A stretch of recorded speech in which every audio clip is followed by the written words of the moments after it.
Boa tarde, Ribeirão. Boa tarde, telespectadores do Canal 20. Pelo Canal 20, Larga Brasa na TV.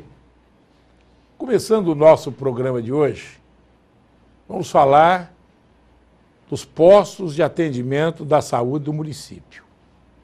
Está acontecendo o seguinte, muita gente, inclusive com medo da dengue, indo aos postos e o número de médicos não foi aumentado de acordo com a necessidade. Ainda outro dia, uma médica foi ao plantão para dizer que estava sozinha e com medo de ser atacada, ser, enfim, agredida. Isso tem acontecido muito. E o pior são os funcionários que têm que atender o público e que não tem médico, às vezes, para atender, principalmente perto dos feriados. Eu sei que é difícil para o secretário da Saúde. Só que aquela história. Quem não pode com a mandinga não carrega para atuar. Doutor, bate o sino, chama médico, faça convênios e vamos atender a população. Nós estamos no meio do furacão da dengue. Se nós bobearmos agora, a vaca vai para o brejo. Vamos agora falar uma outra coisa. O que está havendo de violência em Ribeirão Preto não está escrito. Hoje pela manhã, mais um cidadão foi encontrado, morto, lá na rua Coimbra, com a Costa e Silva, com 5 tiros. Por esses dias temos assalto, tem todo tipo de violência. Quando é que a polícia vai dotar Ribeirão Preto de um número de efetivo de policiais à altura da nossa necessidade? E outra coisa, fazer o que fizeram aí com aquela central de flagrante, pelo amor de Deus. Fizeram uma central de flagrante, não duplicaram a equipe e o pessoal que está na rua, a RP que está na rua, a viatura que está com uma guarnição atendendo a ocorrência, vai para lá. Chega lá, ficam filas na porta da delegacia da Duque de Caxias. E daí? Daí acontece o seguinte, por às vezes 10 horas fica uma viatura, tomando a viatura, né, ali para o serviço, que não é nenhum, parada, a guarnição aguardando o escrivão e o delegado para que sejam ouvidos no flagrante, e nas ruas os ladrões atacando, roubando, estuprando e etc. e tal. Acorda, gente. Acorda, polícia. Que a polícia está devagar. Tinha uma musiquinha que cantava assim, acorda Maria Chiquinha, levanta, vai fazer o café, acorda que a polícia está de pé. Ó, tá nada. Vamos à primeira manchete. Numa votação envergonhada na noite desta terça-feira na Câmara de Ribeirão Preto, 9 vereadores da base governista acolheram o veto da prefeita Darcy Vera a uma lei que havia sido aprovada por unanimidade pelos vereadores. A lei permitia a fiscalização da Câmara sobre contratação de parcerias público-privadas. Os vereadores da base abstiveram-se. Com isso, foram 10 votos contra o veto, mas seriam necessários 12 por exigir maioria absoluta. Em primeiro lugar, acredito que seja envergonhada, maioria ou minoria envergonhada. Segundo lugar, base aliada vai dar surpresa para a prefeita? Coisa nenhuma. Coisa nenhuma. Está tudo certinho. Está tudo combinado. Nada na política é feito assim, de inopino, a não ser quando não existe base aliada. Os tabuleiros de xadrez estão nos devidos lugares. As peças idem. E vocês acham que alguém vai dar checkmate na rainha e no rei? Quem conhece xadrez sabe o que eu estou falando. Não é nada. Peão não faz isso, bispo não faz isso, cavalo não faz isso e nem vereador. Outra manchete. A prefeita Darcy Vera anunciou nesta terça-feira trocas de titulares na administração municipal. Mariel Silvestre deixa a pasta do Meio Ambiente e assume o advogado Daniel Gobi. Da Coordenadoria de Comunicação, sai Eliezer Guedes e entra Carlos Eduardo Pinho. Para o serviço de atendimento ao munícipe, a prefeita nomeou Marcelo Reis. Vamos por etapa. Mariel Silvestre estava fazendo um bom serviço, um bom trabalho. Inclusive começou a plantar as árvores de frente às residências na área central, que era carente desse serviço.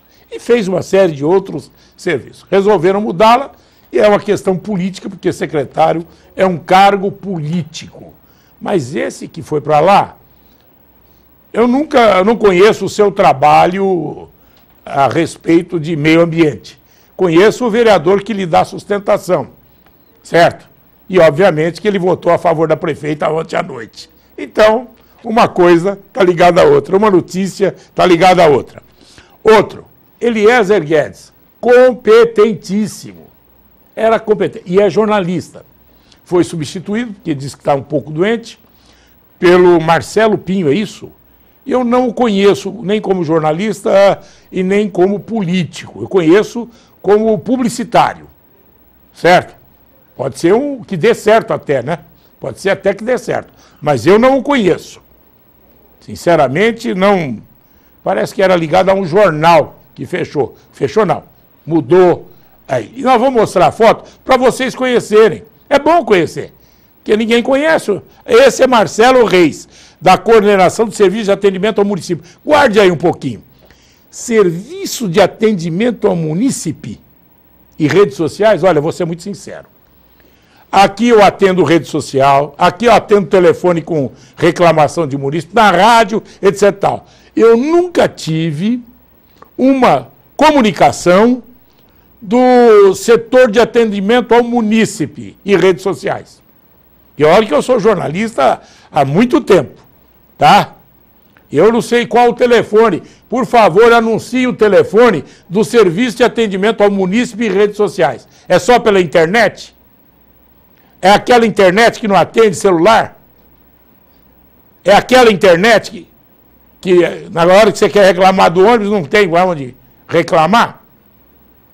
Por favor, me informe o telefone do SAM, Serviço de Atendimento ao Munícipe e Redes Sociais. Mas está tudo bem, eu não estou questionando a indicação do Marcelo Reis. Pode ser um excelente comunicador, atendedor do munícipe, etc. Eu não conheço. Boas-vindas, que dê tudo certo. E a prefeita está precisando que dê certo. Vamos a outro coordenador aí. Daniel Marques Gobi, secretário do Meio Ambiente. Esse é indicado pelo Maurílio Romano Machado. Tá? Tudo certinho. Deve ter algum serviço prestado para o meio ambiente de Ribeirão, né? Ótimo. Torço para que dê certo também. Nós precisamos do verde. Do verde, olha lá, ele está na frente do verde da bandeira, tá vendo? Pelo menos já começou bem, certo? Começou da frente do verde da bandeira, tá? Isso. Vamos ao outro agora. Carlos Eduardo Domingos Pinho.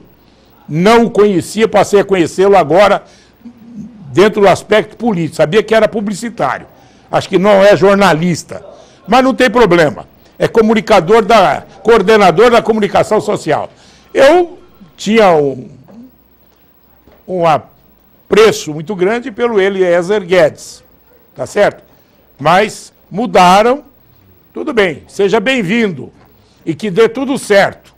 Tá? Que a prefeita precisa. Certo? Tem outro ainda, não? Tinha uma moça que era não sei o que, passou. O Eliezer e a moça passaram para o gabinete. É? Tem, não?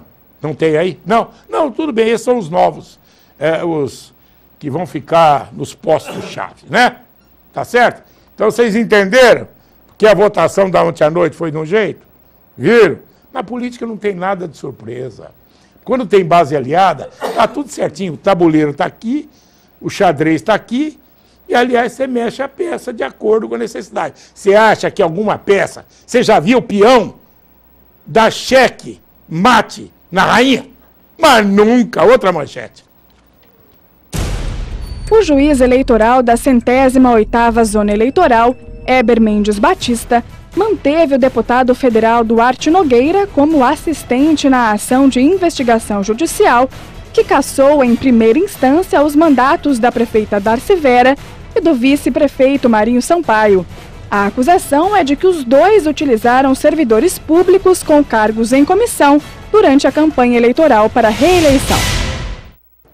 Vejam que coisa, a prefeita também você tem que entender o lado.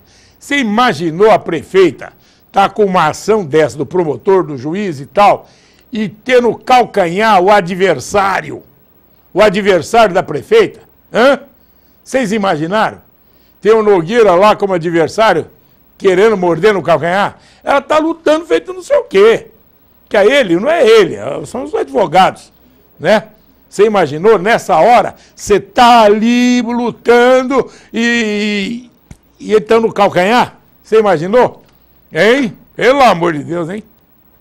É para não desejar isso nem pro inimigo, que dirá para amigo. Mas eles não são muito amiguinhos, não. Na campanha eles andaram se estranhando um bocado. Agora também não tem nada com isso. Em briga de jacu, Inhambu não entra. Sabe? Por quê? Porque o Inhambu já perdeu o rabo. Vamos aqui dizer que o juiz manteve. Agora, a prefeita está entrando no Tribunal de Justiça, tá? Para tentar invalidar esse negócio do Nogueira. Tá lá botando areia no pudim dela. Que é isso? Ela tá lá, tá brava. E comigo, como é que é? Eu não fiz isso e eu não estava lá e eu não sabo. Outra manchete. Empresas de planos de saúde escaparam de levar 2,67 milhões de reais em multas por desrespeito ao consumidor e à legislação devido à demora da Agência Nacional de Saúde Suplementar em analisar denúncias contra elas. Levantamento feito pela Folha com base na Lei de Acesso à Informação revela que somente no ano passado, 23 processos abertos entre 2000 e 2005 prescreveram. Os casos já haviam sido alvo de autos de infração em primeira instância. Então vamos aqui recordar. Recordar é bom. Tomar um Fostimol para a cabeça, né? Quando acontece algum caso flagrante, não atendeu porque disse que não pagou a prestação, não atendeu e estava determinado que se atendesse o plano de saúde A, B, C, D e tal. Aí o que acontece? Já chega o ministro, o chefe da Agência Nacional, com aquela, né, pose, e diz assim: a Agência Nacional de Saúde tomou conhecimento deste lamentável fato e já lavrou uma multa de tantos milhões para que não se proceda desta forma. Isso esteve fora do contexto da nossa determinação. Aí o que eles fazem? Fazem a mortinha, não com essa empáfia, né? Com esse tom impoluto, e manda lá para as calendas. Calendas gregas é aquilo que você não encontra nunca. Manda lá. Aí passa para um secretário, passa para o outro, e vem aqueles pareceres, né?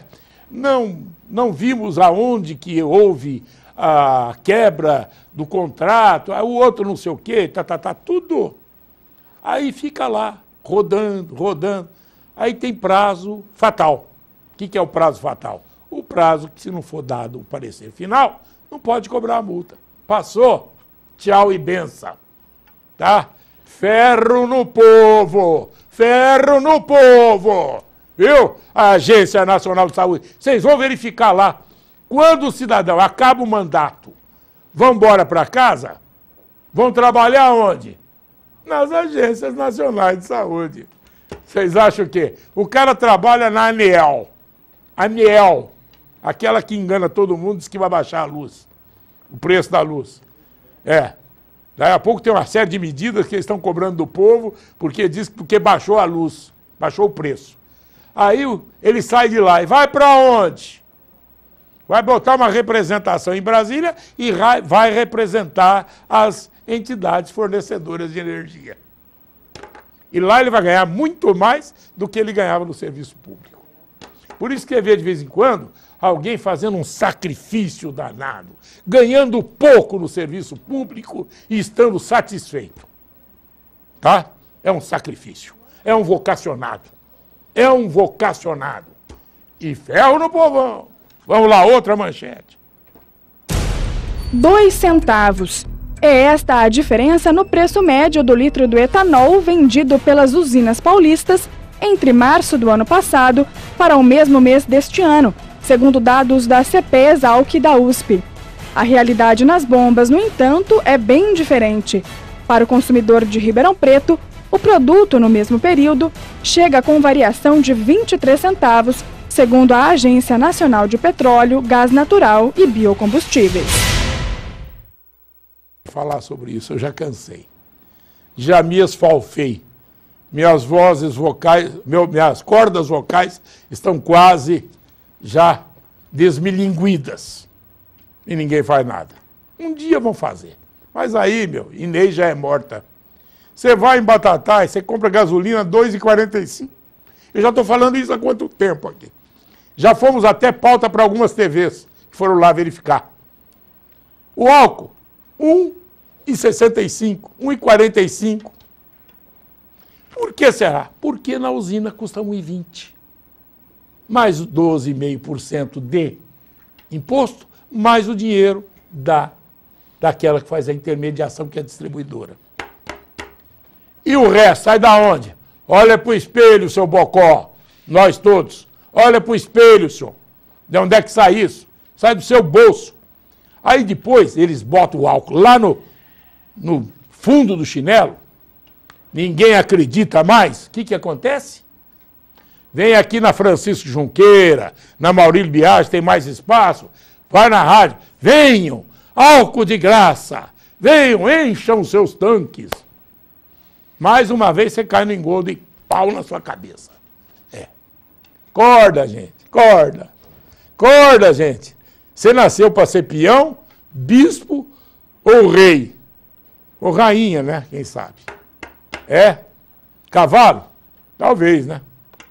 Você está encilhado, devidamente montado, tapa na cara, você não vê nada antes da eleição, você só vai ver na época da eleição, e aí você vota de acordo com as pesquisas do Ibope. Certo? Que coisa séria nesse país. Pesquisas do Ibope aqui acertaram em cheio, em como não era verdade. Bom, agora eu vou falar com Adir do Carmo Leonel, isso é sério. E vai haver um leilão da APAI. Leilão União de Forças da APAI. Vai ser no dia 13 de abril. 13 de abril, sabe? Então é o seguinte, o Adir do Carmo Leonel, inclusive eu fiquei sabendo agora que a família dele, lá em Santa Cruz da Esperança, montou um asilo para idosos lá, porque é de lá, ele é de Cajuru, daquela região, né? De Santa Cruz da Esperança.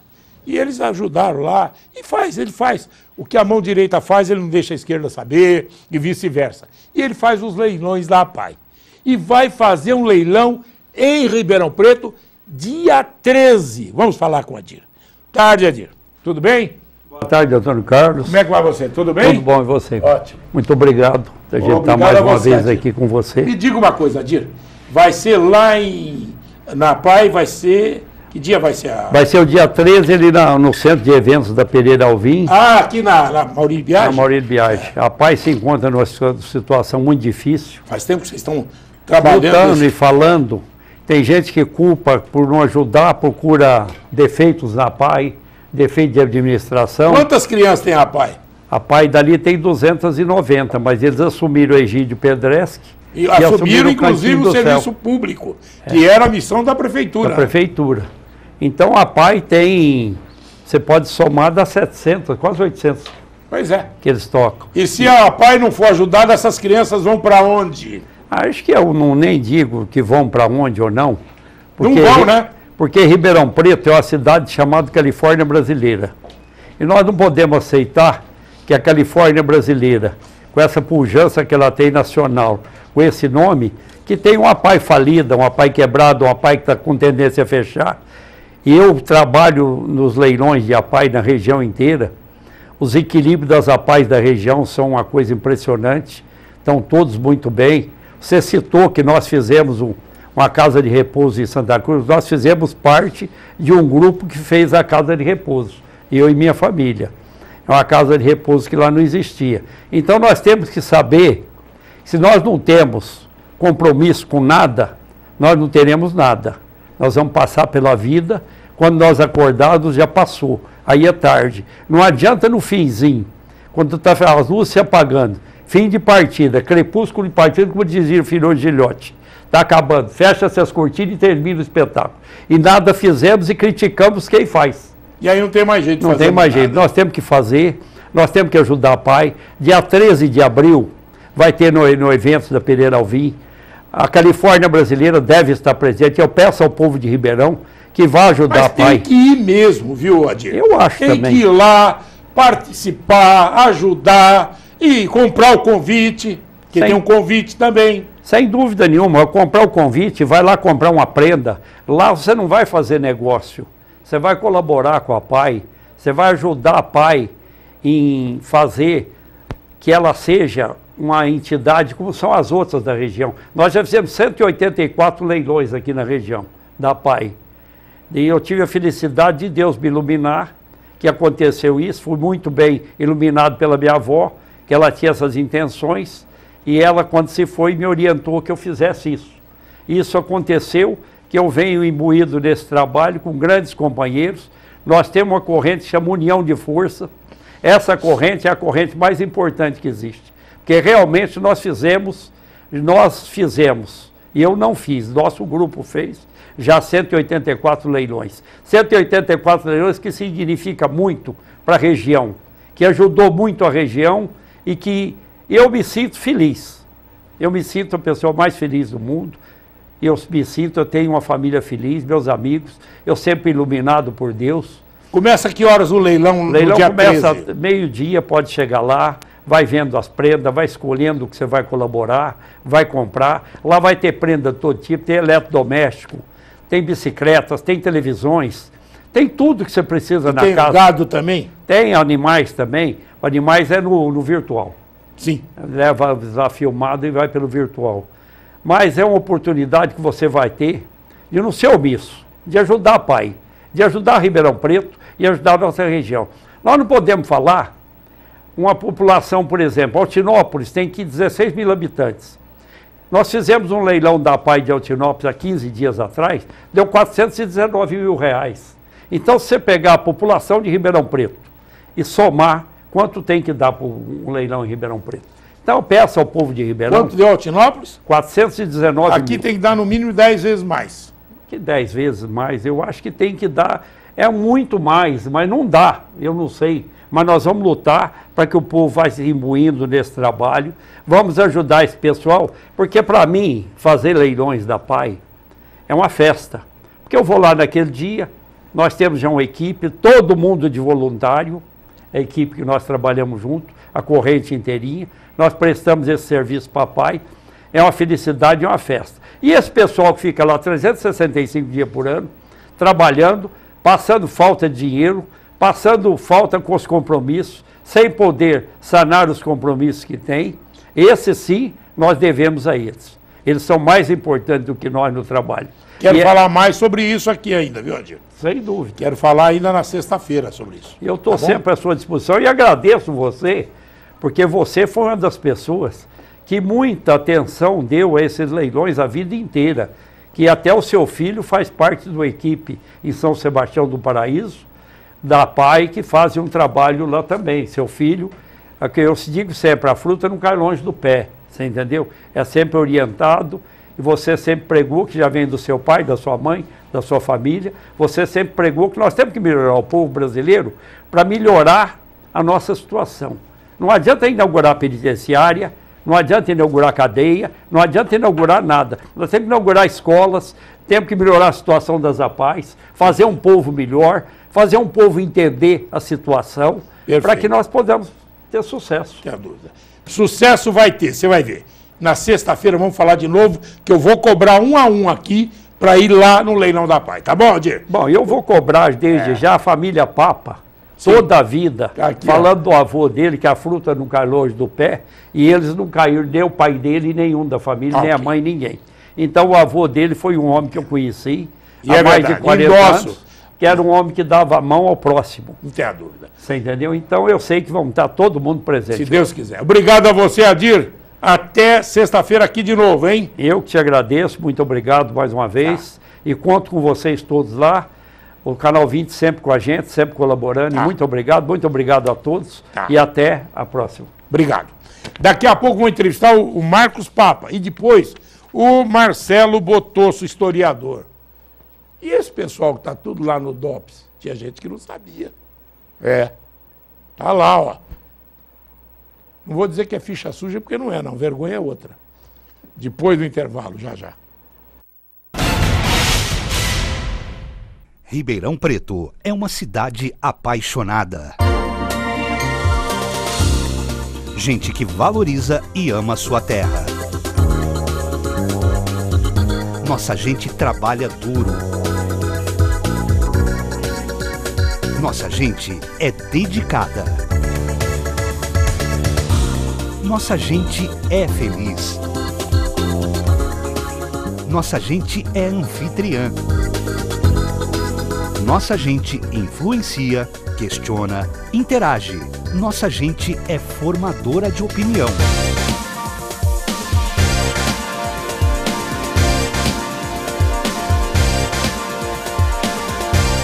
Nossa gente, o maior patrimônio da nossa cidade. Ribeirão Preto tem voz, cara, coração. Canal 20. Paixão por Ribeirão.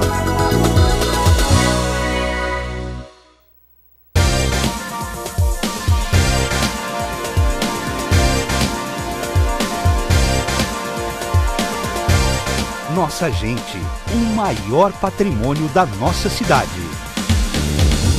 Ribeirão Preto tem voz, cara, coração. Canal 20. Paixão por Ribeirão.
Marcos Papa, boa tarde. Boa tarde, Morandini. Você, vereador, apresentou também aí uma participação lá sobre PPP do lixo, junto com o Ricardo, com o pessoal todo. E na votação ontem parece que acolheram o veto da prefeita, porque ela vetou esse projeto que era de solicitar à Câmara o ad referendo, como se diz, né, para votação, não é isso? Lamentável, né, Morandini? Lamentável que a Câmara tenha abrido mão de fiscalizar um contrato que vai fazer a história da cidade. Quantos milhões? Na questão ambiental. É de 1 bilhão e 600 milhões prorrogáveis por 15 anos. Por ano? Não, pelos total, 20, né? Mas prorrogáveis por 15, que a minuta já diz isso, então nós estamos falando em algo em torno de 3 bilhões de reais. A maior concorrência pública da história da cidade, que vai endividar a cidade de uma tal maneira que vai impedir a formação de outras PPPs, como poderíamos fazer, por exemplo, do centro administrativo. Agora uma coisa, sempre que eu me entendo por gente vereadora, estive lá, eu entendia que a lei que estava vigorando era aquela que determinava que o município, ao realizar qualquer contrato e que fosse um contrato mesmo decorrente de licitação, passava-se pela Câmara para ter o conhecimento. Até para você alugar um prédio, você deveria ter a autorização da Câmara na votação para poder autorizar aquele prédio ser alugado ou locado pela prefeitura. Mudou a lei, não? Não mudou a lei. Então não precisava nem fazer projeto. Se você estiver falando de projetos rotineiros, do dia a dia da administração, realmente a lei federal dispensa o legislativo de apreciar essa matéria. Não é o caso que estamos falando de uma concorrência de uma magnitude que vai lidar bilionária com o orçamento do município há 30 anos. Então, é justamente o contrário do que, inclusive, está lá na justificativa ao veto da prefeita, que eu quero repetir aqui, desconheço um procurador do nosso município que tenha feito aquele parecer, porque são excelentes. Doutora Vera, doutora Maria Helena, doutor Marcelo Monteiro, doutora Regina, não reconheço neles aquele parecer. Foi um parecer muito político e nós não podemos brincar com política nesse momento. Né? E eles são técnicos, estão lá há muitos anos. Não é hora de brincar. Eu fiz um exemplo ontem na tribuna, Morandini, por exemplo, a questão das novas tecnologias. Então você coloca de maneira vaga no contrato, amanhã aparece uma nova tecnologia, o concessionário não vai querer fazer, porque vai ser mais custoso para ele. E aí a prefeitura vai ter que contestar. E nós começamos uma batalha jurídica que arrasta-se por anos. Né? O nosso judiciário não consegue atender tão rapidamente esses processos nos quais advogados muito bem pagos recorrem, etc. O município que vai perder. Então por que não pôr na lei? Essa é a questão. Nós não somos contra a PPP, mas põe na lei. Explica direitinho que é PPP, PQP, esse negócio todo aí, porque ninguém entende. Você fala pro povão e não sabe o que é isso. Antigamente, você queria um serviço terceirizado, você tinha que fazer um processo licitatório. O que é? Publicava-se um edital e as firmas interessadas participariam da licitação. Quem tivesse o menor preço e a melhor qualidade, pelo menos em tese, levava. E agora? A parceria público-privada, ela é realmente um instrumento jurídico que permite você celebrar um acordo, uma concorrência com um parceiro privado. Então, parceria público-privado. E seja muito o último P, né? A gente vê muito no Brasil parceria privada-privada, né? É. Então, por isso que a Câmara tem que estar atenta. De novo, a Câmara não pode abrir mão de fiscalizar esse tipo de iniciativa. Porque bem feita, ela é bom, mas não seria o caso do lixo. Não precisa fazer uma PPP para o lixo. Você faz PPP para um metrô, por exemplo, no qual um investimento de uma magnitude muito grande, o município então entra com uma contrapartida, e o investidor privado, que tem capital, que tem recursos a financiamentos internacionais, etc., entra com a parte privada e passa a ser o concessionário na exploração daquele serviço. É justo. Mas no caso do lixo de Ribeirão, a desculpa é que uniram todos os blocos de serviço de lixo. Não havia necessidade. E mesmo tendo juntado todos os serviços, não se fala em que escala será a economia. Mostra-se um número parecido com o que gasta hoje. Então, para que PPP? Só um minutinho, uma perguntinha. Está estipulado o número de metros para se proceder à correção? Correção é a varrição das ruas de Ribeirão Preto? Tem-se o número de metros? Então não dá aquele negócio do aeroporto, do bosque, aquela vez? Esse número, Morandini, eu não tenho de cabeça para te informar agora, mas deve haver, no mínimo no edital do contrato, esse número. Precisa levantar. Eu sei que esse serviço está incluído no processo como um todo. Você vai fazer uma junção? Aparentemente, você fala assim, não, eu vou juntar todos os contratos num só, porque eu ganho escala e economizo. Mas é justamente isso. A minuta e o contrato não falam que nível de economia, não falam qual é o investimento que o parceiro privado vai fazer. Não falam os centros de triagem, que está lá no acordo com o Ministério Público, quantas pessoas vão trabalhar. Mas o Ministério Público está contestando também essa. Ele está contestando, depois que nós fizemos o relatório lá na Comissão Permanente de Meio Ambiente, que apontou 34 falhas. Por isso que o promotor instaurou um inquérito civil e recomendou à Prefeitura não fazer a licitação, a PPP, até que aqueles questionamentos sejam respondidos. Do jeito que está acontecendo, já ontem vetou o processo e parece estar tudo ordenado para o veto ser acolhido. A Câmara fechou os olhos, o Ministério Público não. Então nós esperamos que o Ministério Público, agora instaurado o inquérito civil, que a Prefeitura responda aqueles questionamentos. E se não responder, aí sim nós entraremos com uma ação popular ou mesmo com uma ação civil pública para preservar o direito do contribuinte de Ribeirão Preto, que não foi visto nessa lei. Até quando o Ministério Público tem prazo para agilizar? Então, a prefeitura parou o processo mesmo, ela não fez a licitação. Ué, mas como que não fez se derrubou o veto, acatou o veto e vetou o que a Câmara tinha determinado? Então, a Câmara ontem, ela abriu mão de fiscalizar esse futuro contrato. Ela abriu mão. Agora, esse período que o Ministério Público deu para a Prefeitura responder aos questionamentos, nós cremos que a Prefeitura vai responder.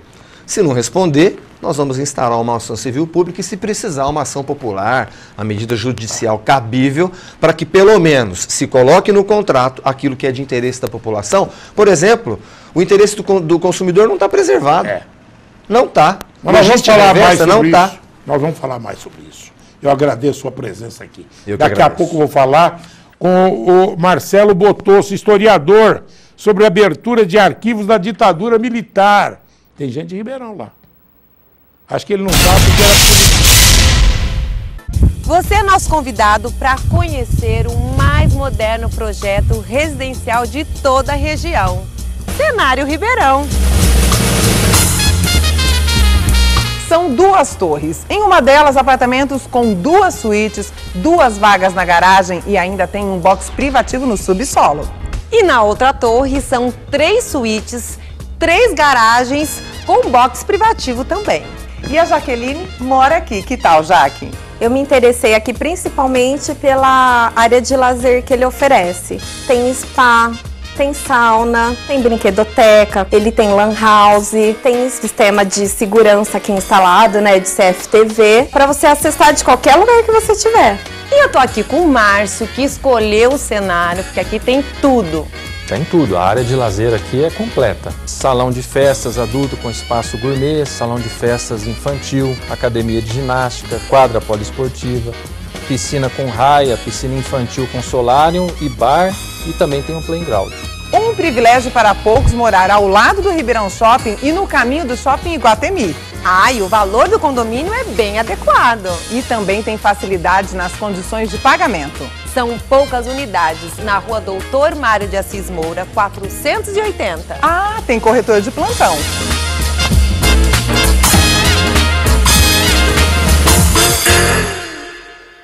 Colégio Anchieta, da educação infantil ao ensino médio, valoriza o conhecimento e assume o compromisso de sucesso de seus alunos. Matrículas abertas e informações 3623-3301. Marcelo Botosso, historiador. E sobre a abertura dos arquivos da ditadura militar que estavam no DOPS. Em primeiro lugar, o que é o DOPS? O que era o DOPS? Vocês vão pensar que é DROPS. Boa tarde.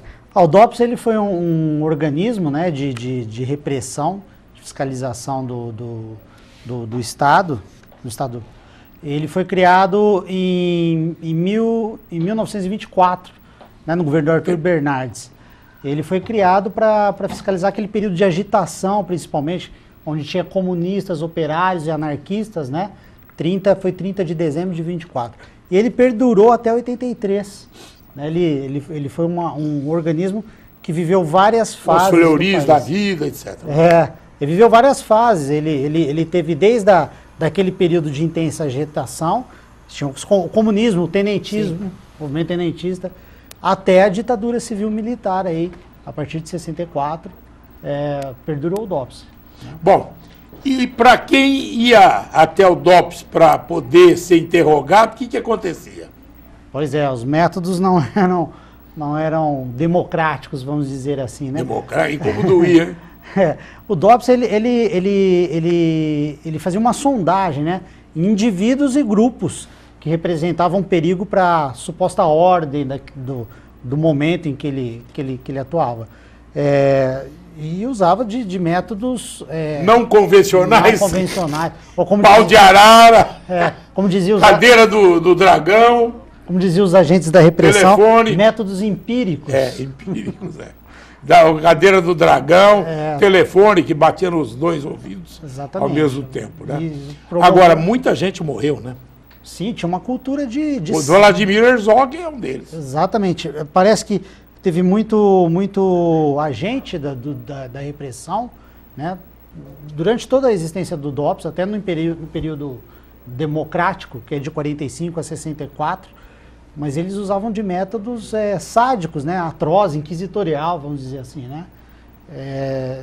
Não prestavam um serviço muito bom para a democracia, não. Agora, explica uma coisa. Agora o DOPS, claro, extinto, se transformou num tipo de museu. E o governo do Estado autorizou a liberação de tudo aquilo que estava no arquivo do Estado de São Paulo. Tem muita coisa que está sumida por aí. Sim. Mas muita coisa que está no arquivo foi disponibilizado pela internet, é isso? Isso.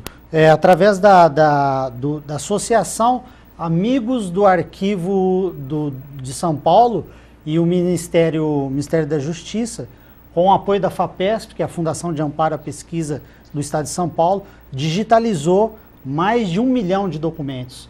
E que a partir do dia 1º, que foi a data do golpe, 49 anos do golpe civil-militar que nós tivemos, esses documentos digitalizados entraram na rede. Então, hoje é fácil acesso. Eu lembro que eu ia fazer pesquisa, eu ia no Arquivo do Estado, saía de Ribeirão, descia, apesar de ser lá perto do terminal Tietê, mas era um dispêndio, né? Hoje, na sua casa, com seu pijama lá, você consulta, né? E você escreveu um livro sobre isso, né? Escrevi um livro chamado FAL, né? F-A-L-N, A Resistência, a Guerrilha em Ribeirão Preto, desculpa, a Guerrilha em Ribeirão Preto. Foi editado pela Olus Editora. É uma tese. Que, inclusive, cita o caso da Madre Maurina, né? Exatamente, das pessoas que aqui em Ribeirão... Da Áurea Moretti, Madre Maurina... Reagiram ao regime militar. O Vanderlei faleceu há pouco tempo agora. Isso, ano passado. Ele esteve lá no Nordeste, ficou um tempo lá. Exato, um grande lutador aí das causas populares, né? E tem mais outras pessoas, o Luciano Lepera, por exemplo. Luciano Lepera. Foi caçado lá na Assembleia. Sim, foi caçado, foi né? Caçado. Então nós temos aí uma referência. Pedro Augusto de Azevedo Marques. Pedro Augusto de Azevedo Marques. Foi caçado também. Eu acredito que lá essas fichas que vão, são fichas, são dossiês, né, prontuários, vão ser bem reveladoras, assim, à medida que estão sendo... Estão liberando ainda, não está tudo liberado, não. Não, mas tem documentos ainda que estão escondidos, né, que estão se revelando aí. O Vladimir Herzog morreu lá no DOPS, né? Foi prestar torturado. Foi chamado para prestar um depoimento e saiu lá na condição de cadáver, né? E depois, agora, recentemente, entregaram à viúva um documento que é o atestado de óbito do IML, Exatamente. Dizendo que ele foi torturado, reconhecendo a tortura de Vladimir Herzog. Se instaurou um Estado aí, militarizado e com o auxílio do DOPS. O DOPS é um órgão com documento, tem um acervo documental enorme. O período que ele mais produziu documentos foi no regime civil-militar, de 64 a 85. E depois na OBAN, Operação Bandeirantes, que foi financiada por muitos empresários. Estrangeiros, né? Empresários nacionais e estrangeiros. Mas o que é interessante notar no arquivo do DOPS, que cada período, né, da existência dele, ele tinha focos. Então, lá na criação dele eram os anarquistas, os comunistas, os operários. Já no período Vargas, que coincide com a Segunda Guerra, eram os descendentes, né, dos países do eixo, japonês, alemães e italiano. Já no regime ditatorial, pós-64, era todo mundo. Então a produção documental é enorme. Muitos estudantes. A produção ficou enorme, o acervo ficou gigante. Então tem muita coisa, muito material para ser pesquisado. Áurea Moretti, por exemplo, eu tenho certeza que foi torturada aqui, com choques. Áurea Moretti, o Vanderlei, a Madre Maurina, Guilherme Simões Gomes. Pessoal, a ditadura ela não fazia distinção, quem era suspeito... Muitos estudantes da época, né? Era suspeito e o método de interrogatório deles era violento. Alguns torturavam por puro sadismo. Por puro sadismo mesmo. E o Esquadrão da Morte, inicialmente, também nessa época, que, vamos dizer, combatia bandidos, começou a matar as pessoas que eram considerados contrários ao regime. Presos políticos, né? E tem muita gente boa aí, dizem até que o Marim, que está organização do futebol aí, da Copa do Mundo, diz que teve ligado aí até a morte do Herzog, né? Dizem, o filho do Herzog garante isso. Tem que ser apurado, né? A Comissão da Verdade está se instaurando aí. Tem que ser apurado, isso não pode passar impune, né? A justiça tem que ser feita. Não é revanchismo, é justiça, né? Justiça tem que prevalecer sempre. E foi um período, e você vai levantar mais ainda do que você já levantou, em que os baixos instintos do cidadão humano se revelavam em dedo duro, denúncias, muitas vezes totalmente descabidas. Tinha casos até familiares, Morandinha, curioso, de uma mãe que não gostava da futura nora chegava a denunciar, falar que ela era comunista para romper o relacionamento com o filho. Teve muita coisa absurda, né? Absurda. Bom, Marcelo Botô, você está escrevendo algum outro livro, não? Não, eu tô muito atarefado. Você dá aula onde? Mas eu dou aula numa pós-graduação, dou aula no Estado, eu trabalho com turismo, né? História no turismo, e turismo de aventura também, então uso muito história. E no momento eu não consigo escrever, não dá tempo de eu escrever, né? O Arquivo Público de São Paulo, para quem quiser consultar, o endereço é www.arquivoestado.sp.gov.br, é isso? Exatamente. É só, se você quiser acessar para verificar o caso de um parente seu, de um amigo, etc., este é. E se quiser compilar a história, também está aí. Sim, ele vai ser um instrumento, essa disponibilização de documentos online, vai ser um instrumento até para as pessoas que estão aí na comissão da anistia, né? Para parte do que foram maltratados, torturados, dá para ser... Mas muita coisa não está escrita nos arquivos. Não, é no boca a boca e na memória de alguns. Com certeza, que está se perdendo, né? Que as pessoas estão indo.